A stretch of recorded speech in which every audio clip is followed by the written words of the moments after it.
So I've been demonetized for hate speech. But YouTube won't even tell me what that is. What videos are hate speech? Is it me using Christian nationalists and their extreme fundamental hatred and distrust of other groups of people? Is that the hate speech? Is their hate speech my hate speech? Or is my hate speech speaking against Christianity? And should I stop doing that? Nah, that ain't gonna happen.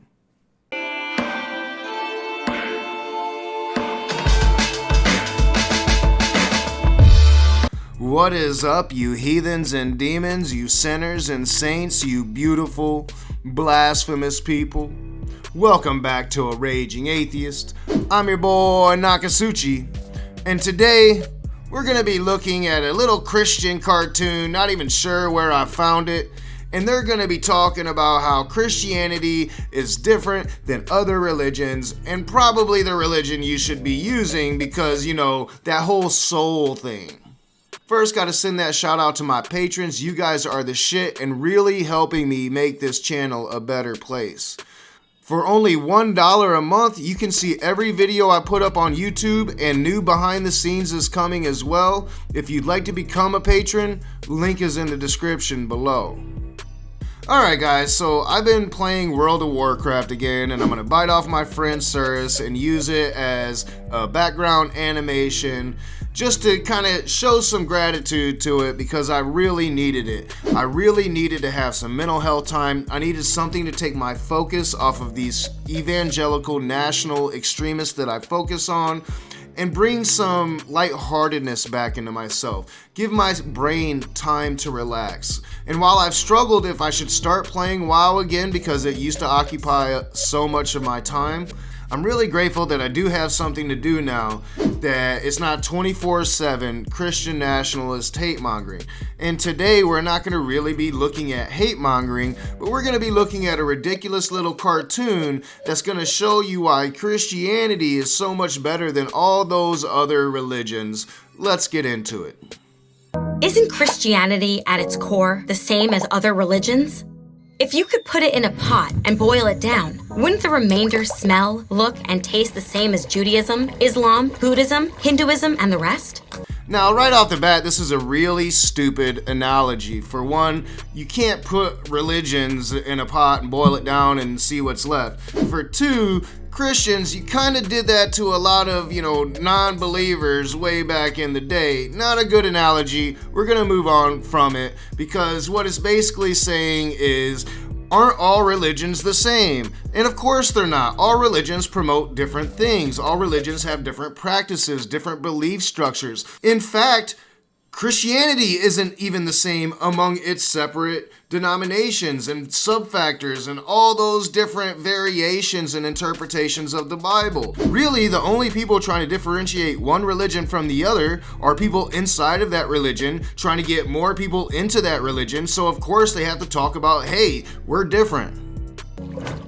What is religion?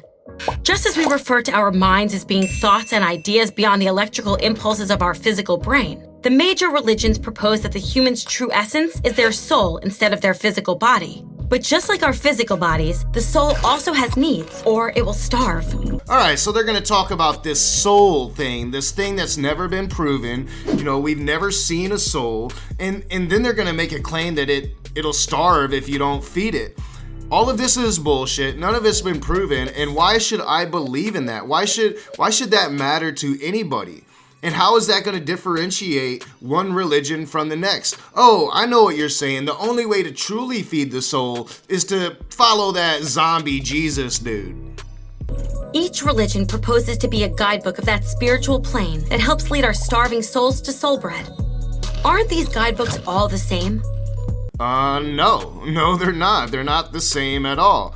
Even the holy books within your Abrahamic religion aren't the same. The Torah isn't the same as the Bible.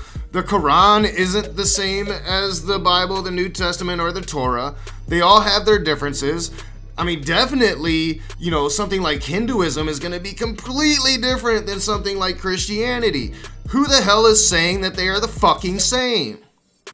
The historical Jesus of Nazareth told a story about a father, two sons, and a family business. It was custom that the sons would split the business when their father died. But the younger son said to his father, "I can't wait for you to die. Give me my money now." Seeing his son's true heart, the father gave it up to him. The son turned his back to his family and hit the road. Far away, he partied like an animal, eating and drinking and paying prostitutes, until suddenly his pockets were empty. Alright, so they're gonna use one of the dumbest stories from the Bible to make some kind of point that doesn't even really apply to the point of this stupid little cartoon. But let's look at that. Why does the dude have to just go off and start partying and buying prostitutes, snorting cocaine, probably got an AK-47? Why he gotta do that? Why couldn't he go and prosper off of that? He is a dick for telling his dad he can't wait and all of that. Yeah, I agree with that part.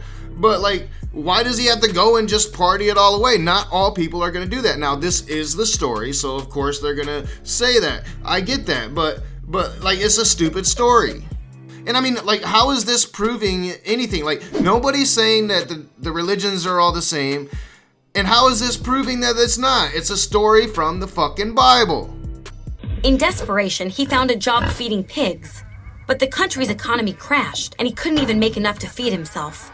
Now broke and starving, he found himself craving the pig's slop, when it suddenly hit him that there was probably food back home.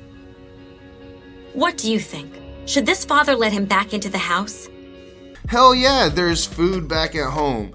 And just because you're a Christian doesn't mean you're going to be a good dad and accept that douchebag son back. A lot of people would. A lot of people are going to love their children unconditionally, no matter of their religion, regardless of their religion. I, having no religion, love my daughter unconditionally. I would like to hope if this situation ever happened that I would welcome her back with open arms and then I would help her if she was in trouble. You don't have to be a Christian to do that. You just have to be a good person. As long as the son works hard to pay his father back, then he should be able to get a place at the family table again, right? Let's see how Jesus ended this story. The son decided to return, admit his wrong, and ask his father for a minimum wage job. But still a ways from home, his father spotted him and ran out to him and wrapped him in a bear hug. Remorseful, the son began his plea. "Dad, you shouldn't even call me your son anymore." But the father put a fine robe on him and a ring with the family crest. He told his workers, "Get the best meat and prepare a welcome home feast, for this son of mine was dead and has come to life again. He was lost and has been found." I mean, wait a minute. Is the dad saying that he's accepting his son back into the home because his son is coming back to Christianity or because his son is having a hard time? It kind of seems like to me that he's not really giving his son any say-so or choice about the circumstances of coming home. It seems to me he's wrapping him in this fine cloth, pronouncing him to be alive and to be a Christian again, when maybe the guy isn't a Christian. Maybe the guy doesn't want to be a Christian, doesn't want to follow that old life. Maybe the guy really just wanted to have a minimum wage job, make his way through life on his own. But his dad wraps him up in this cloth and sucks him right back into the cult. This is not a very good story to me. A father should accept their children unconditionally. Unconditionally being, you don't have to be a fucking Christian to have a place at my table. Judaism teaches that one can atone for their wrongs by changing their behavior, praying, and doing good deeds. Islam says we can move towards paradise by performing the 5 pillars. Hinduism claims that if we store up enough good karma, we will reunite with Brahman. Buddhism says we can enlighten and discipline ourselves into nirvana by practicing the 8-fold path. But in this story, the father embraced his son and fed him before he did any work.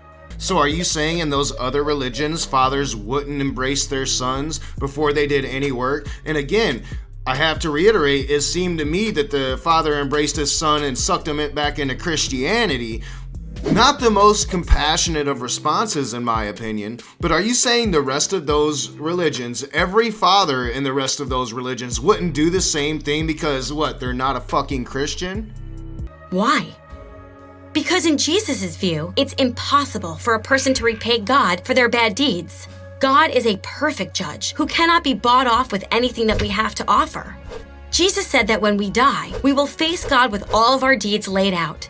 None of us is completely morally perfect, and none of us will stand a chance of justifying ourselves. Then, is there hope for us? Jesus believed so, and staked his life on it. I'm really sorry that I put you through this. If you're having the same reaction that I am, then you're throwing up a little bit, catching it in the back of your throat. You have that really nasty acid taste in your mouth right now because it's just really disgusting, isn't it? All those other religions are fake and they can't feed the soul. But this one dude understood that 2,000 years ago and put himself through mutilating torture, agonizing pain, and death so you don't have to worry about it anymore. But you do have to worry about it if you're not following this zombie guy from 2,000 years ago, right? Because then you're going to burn in hell forever. He claimed to be God in human form who came to pay our moral debt with his innocent life, so that if anyone truly believed and surrendered to him, they would receive a full pardon from God and the power to change how they live. Other religions teach that our own self-sacrifice can pay our debt, but Jesus taught that only God's own self-sacrifice can pay our debt. All other religious founders claim to be guides to lead our starving souls to bread. Jesus claimed to be the bread our souls starve for. I don't remember reading that part in the Bible. These Christians are just really silly with their propaganda. Really basic, really stupid. It's really hard to watch. Who watches this cartoon and thinks to themselves, wow, that was brilliant. That's going to teach our children. Because, I don't even think kids would want to really watch that shit. And this video does nothing that tells me that there is definitive proof that Christianity is any better than these other religions. It makes a claim that you don't have to do nothing, but you do, right? You have to believe in Jesus. You have to follow his ways. You have to live this stupid lifestyle where you're not cursing and you're pretty much Wally Cleaver. But I don't know. I'm just a silly raging atheist, just your boy Nakasuchi, having some fun. If you like my videos, hit the thumbs up, subscribe, share me on your social media, comment in the comments section below, hit that bell so you're notified every time I have a new video and every time I have a new live stream. And as always, I'm gonna see you soon.